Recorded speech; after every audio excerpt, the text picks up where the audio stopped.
What's up, y'all? So, today I'm in a motel. You can tell by the two beautiful signs of Austin. I'm in Austin, Texas, waiting to be moved into my student housing.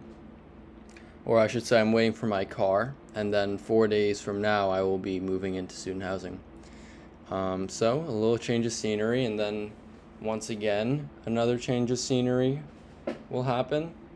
Um, Today we're just going to be poking around. We're going to look at some stocks. We are going to first check the 52-week highs and lows. And I'm just going to go down to the lows. Let's see if there's any big sell-offs that are unjustified. Which is unlikely because the S&P, I feel bad for saying this, but there's less hope because the S&P has been on a 50% run since 2022 and 144% run since March 27th of 2020. So you would have doubled your money, even more, between those time periods. I'm going to check out some of these. New 52-week lows. Okay. First, we're looking for size. Is it a seasonal business, a strong franchise? Because that's what we like. Right now, I have Ulta Beauty in my stock portfolio, and in uncertain times like this, it's good to not buy inactive stocks because they will decrease in price the most. So I'm going to first start with AA Mission Acquisition Corp. It's probably going to be a no. Definitely not. Compass Minerals. It's been on this list for a while. It's above 300 million. Wow.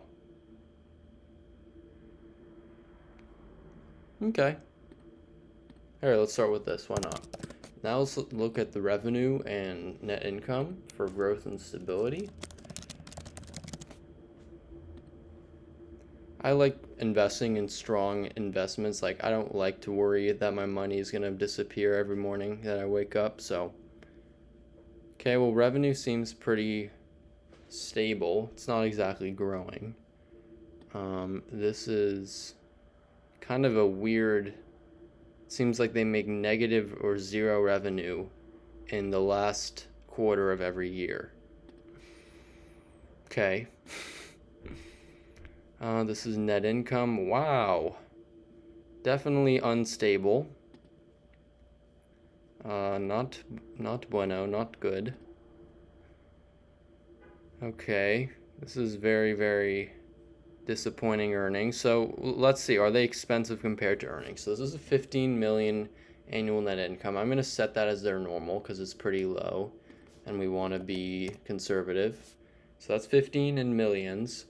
This is 382. I wouldn't probably not pay more than a PE of I would definitely not pay more than 10. If it's under 10, the highest that I would go is probably 7 because of just how small and bad the earnings are. And there you go, it's 25.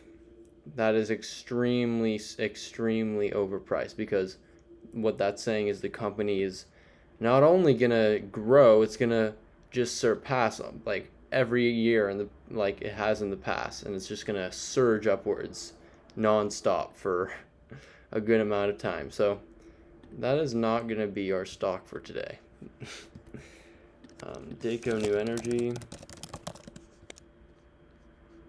973 million, headquarters in China. That's gonna require a discount at least of a few PE points. I gotta be watching my phone too, cause oh, the truck is about 30 minutes out. Yes. Okay, hold on, guys. I'll be back with you shortly.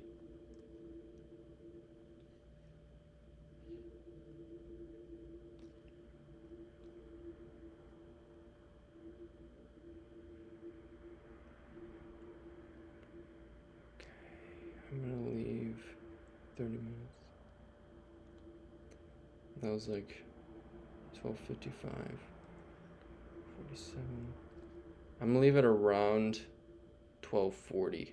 So I got like 10 minutes. Okay. And we're back. So this is gonna be a very short video. That's okay. Daco. Type it in here.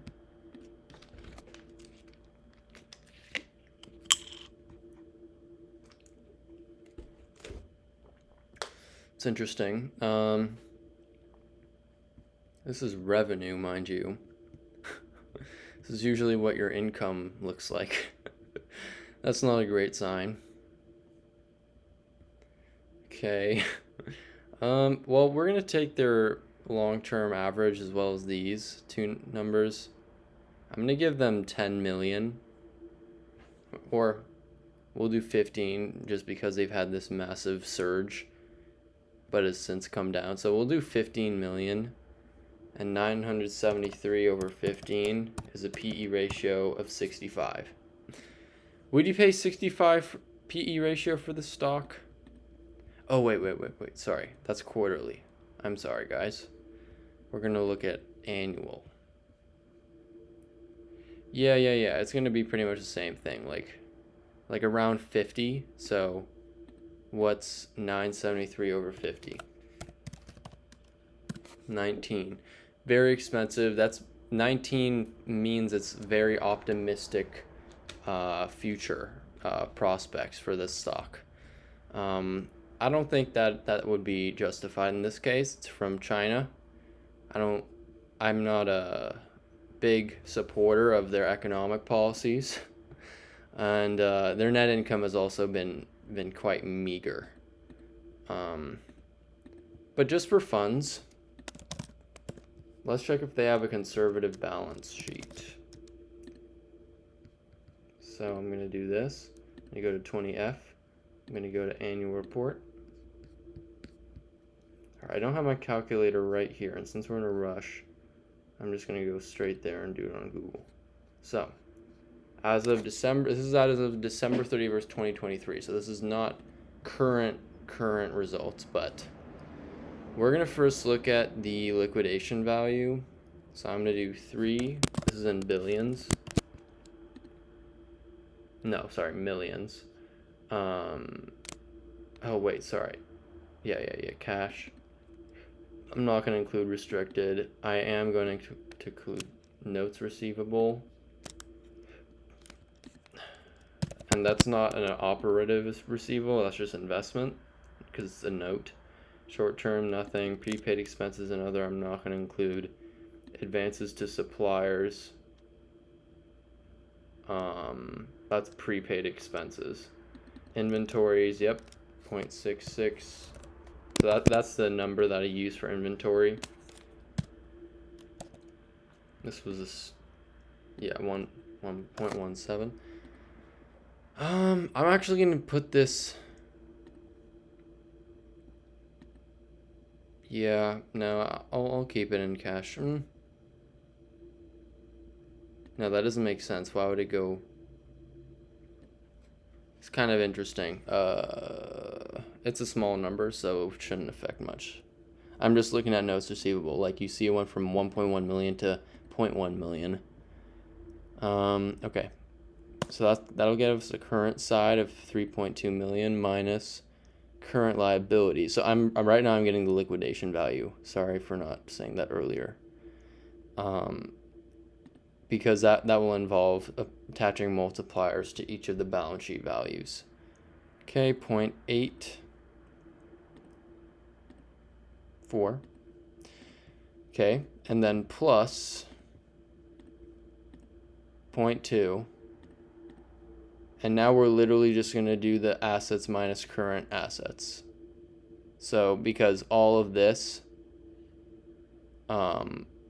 would have a 0.2 attached multiplier for the liquidation value. So we're going to do 7.4 minus 3.6.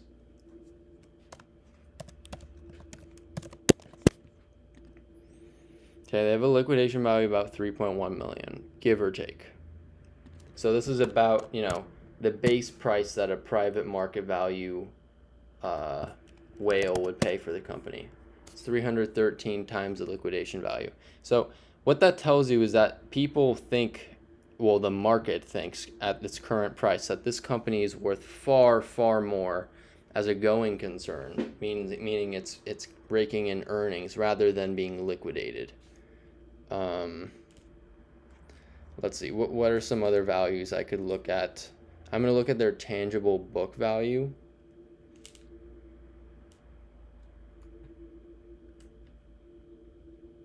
So that's literally just going to be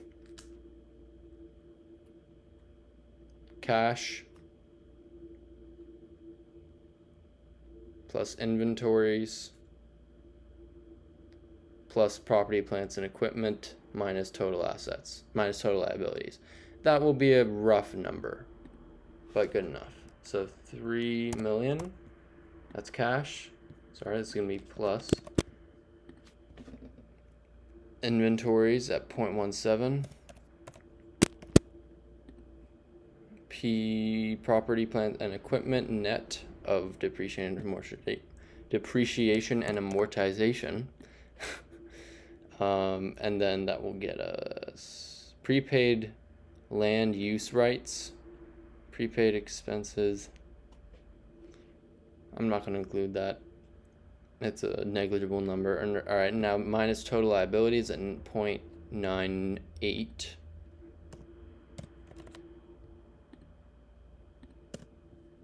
Okay, this is the tangible book value, and the market cap is 973 million. So divided by 5.8 million for the tangible book value, 168. So that is not a conservative balance sheet at all. And keeping in mind that the earnings were very disappointing, and that such a multiplier on the balance sheet sort of seems to say that the balance sheet is much inferior to the earnings.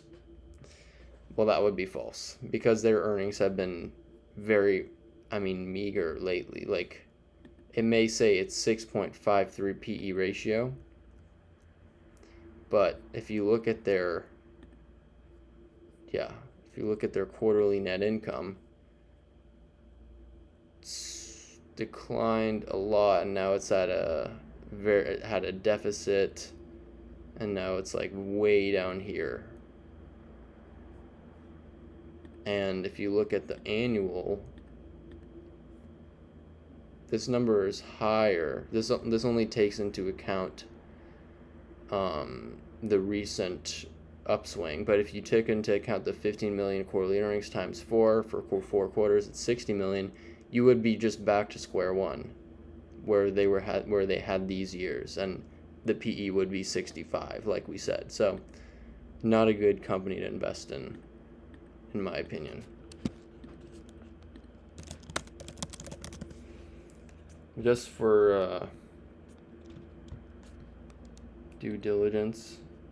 Wow. Woo! Oh my god, it went from point... Dude, someone bought a whole lot of this stock. Just for kicks and laughs, let's see what their earnings looks like. Sorry about that. Okay.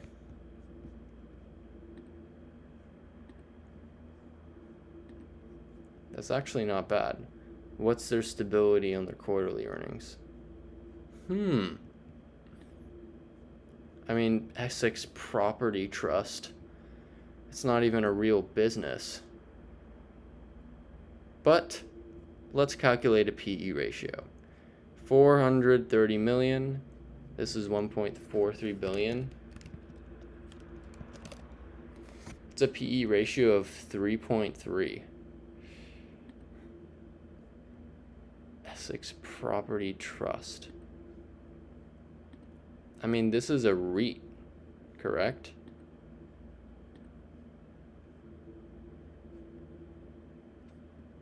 A REIT is a real estate investment trust. I'm going to come back to this. Oh, wait, company.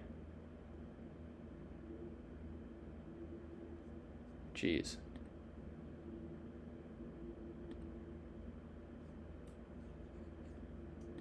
Kinda interesting.